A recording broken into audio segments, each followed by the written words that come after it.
40. యెహోవా దుష్టుల చేతిలో నుండి నన్ను విడిపింపు, బలాత్కారము చేయు వారి చేతిలో పడకుండా నన్ను కాపాడుము.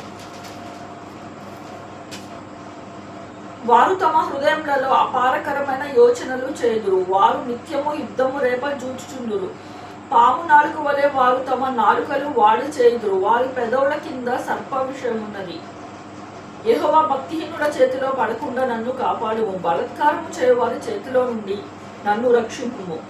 నేను అడుగు జారిపడునట్లు చేయుటకు వారు ఉద్దేశించుచున్నారు. గర్విష్ఠులు నా కొరకు ఉరిని తాళ్లను చాటుగా ఒడ్డి ఉన్నారు, వారు త్రోవ ప్రక్కను వలపరచి ఉన్నారు, నన్ను పట్టుకొనుటకై ఉచ్చులా నొక్కి ఉన్నారు.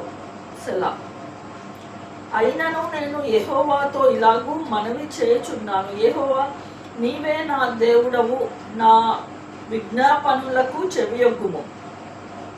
ప్రభువైన యెహోవా నా రక్షణ దుర్గము, యుద్ధ దినమున నీవు నా తలను కాయుదువు.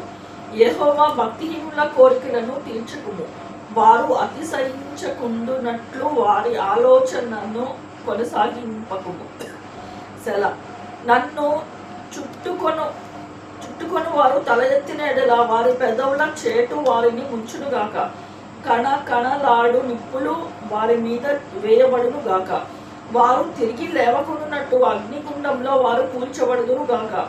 అగాధ జలములలో త్రోయబడుదురు గాక. కొండెములాడు వారు భూమి మీద స్థిరపరచకుందురు గాక. ఆపత్తు బలాత్కారులను తరిమి వారిని పడద్రోయురు గాక. బాధింపబడు వారి పక్షంన యెహోవా వాద్యమాడుననియు, దరిద్రులను ఆయన న్యాయము తీర్చుననియు నేను ఎరుగుదును. నిశ్చయంగా నీతిమంతులు నీ నామమున కృతజ్ఞతాస్తుతులు చెల్లించెదరు, యథార్థవంతులు నీ సన్నిధిని నివసించెదరు.